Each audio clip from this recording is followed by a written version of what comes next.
Welcome to the Slop Temple. We pray this video helps. You start by confirming your PC accepts remote connections, enable remote desktop, and record the PC name or IP address so you won't guess later.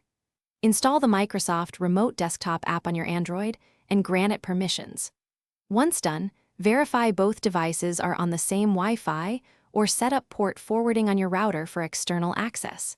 Make sure your Windows account has a password. Remote Desktop won't accept blank accounts. Now you're ready to add a connection in the app. You add a new PC by tapping the plus icon and entering the IP or host name. Give it a recognizable display name so you find it fast.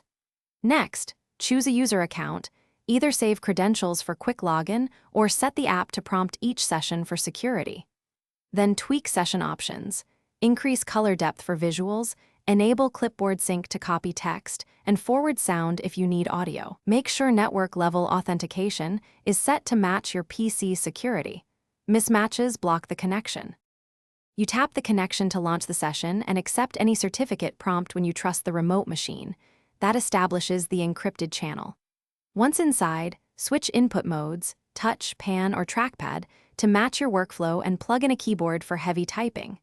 When you finish, sign out from Windows or close the session to free resources. If the session fails, check firewall rules, confirm IP and credentials, verify port 3389 or VPN, and restart the PC. Thanks for watching. Consider subscribing if we helped you.